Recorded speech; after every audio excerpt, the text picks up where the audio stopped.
Hi, Chris Westfall here. I want to share something with you that'll save you a little bit of time, frustration, and some money in case you ever get sued for doing the following. This past week, two things have come to my attention. One was from a friend that did it. One was from one of my agents that did it.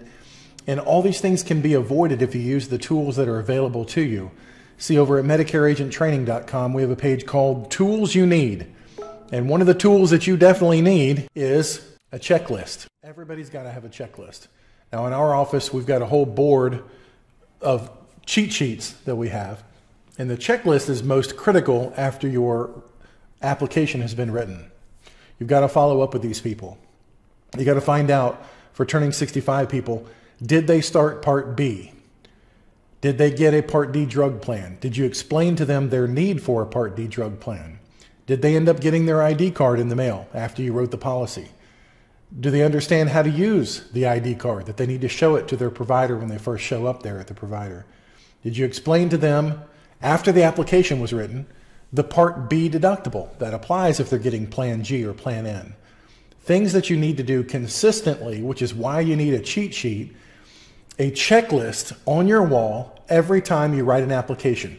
We touch on these points, then we call them back, depending on when you're writing the application. If it's 6 months before the effective date, you need to call them back at least monthly, at least, check on them, reinforce everything that you told them, and you can do this methodically through going through a checklist. Well, here's what happened. One of my friends wrote a turning 65 case back in September, I think it was, or August, for a January 1st effective date. Person's turning 65 in January. Well, with Medicare supplements, you can write the Medicare supplement application 6 months before their birthday month. Wonderful. The problem is, in the interim time, between the time the application's written and the time the thing became effective, this person never went and signed up for Part B of Medicare. That's a problem. In order to have a Medicare supplement, you must be on Part A and Part B, hospital and outpatient stuff. So if that's not covered, then you don't have a Medicare supplement, because the supplement's only going to be on top of original Medicare, paying all those extra bills.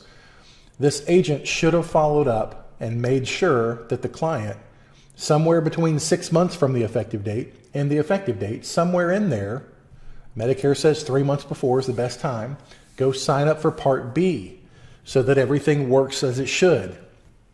If you are prospecting in the turning 65 market, and you don't have this as part of your follow-up process, you are going to get bitten by someone not doing it on their own.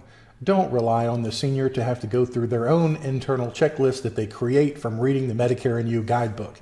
It's your responsibility if you take on the fiduciary role of saying, I'm going to help you guide through the Medicare process. I'm going to take you from A to Z, and some things I do and some things I don't, but those that I don't, I'm going to tell you what you need to go do to take care of that. One of those things is really, if you're taking on a new client, make sure that they've signed up for Part B of Medicare. Make sure that they know about Part D as in dog, D as in drugs. One of my agents had a client written for February 1, effective date, and February 4th, they went into CVS Pharmacy and tried to use their Medicare supplement card at the pharmacist to get drugs. Well, Medicare supplements don't cover drugs, never have. Well, I guess they did back with Plan J, a long time ago. They don't now cover drugs. The agent should have gone over what Part D is, should have gone over what the Medicare supplement covers and doesn't cover, primarily having to do with dental, vision, drugs, hearing, those kind of things that we can take care of, but were apparently never mentioned, or at least not received in the communication line between A to B. They never got the message, never got the memo.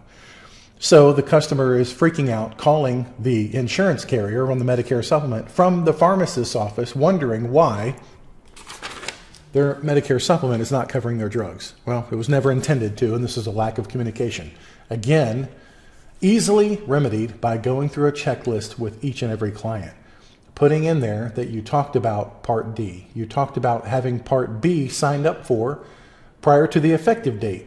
Now, in the first case, this effective case started January 1st for the Med Sup.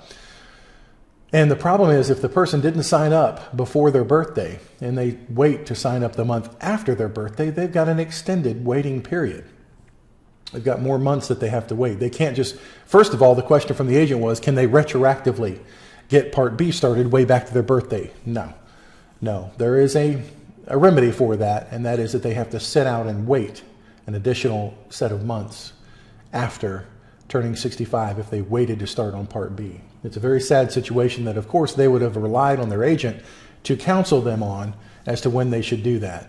One of the things you can implement that will really help you if you're in the turning 65 market, in addition to your checklist that you verbally go over and you have at your desk, is a set of cards that go out. Send out cards is what we use as a primary means of communicating things on a methodical basis. So when we sell a new client, immediately our campaign is kicked into action.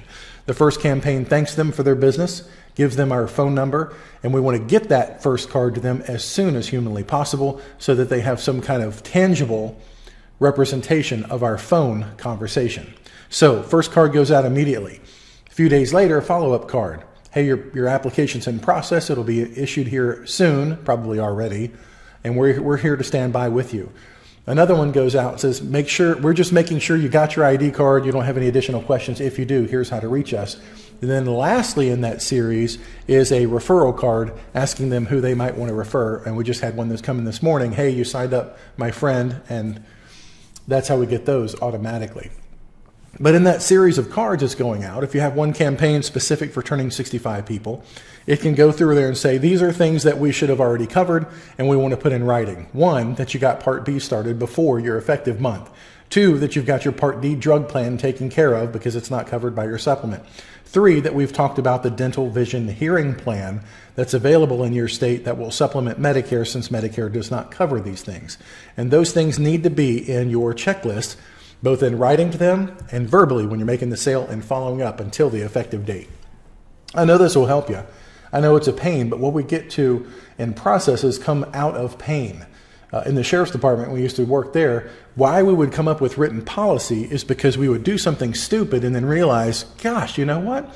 If we get everybody on the same sheet of music doing things the same way every time as a matter of policy, we can avoid doing the stupid things that cost us in the courtroom. So I implore you, please implement processes in your business that make things systematic, that every time you do the things the same way, it'll make it a habit, and you just look at that checklist and make sure you go over every one of those things so that people are not without their Medicare, because a supplement's no good without Part B. People are not without their drugs that they thought that they would have as included with the plan that you didn't rightly explain to them, and meanwhile they left their employer plan that had drugs all included. We've got to do the same thing right every time.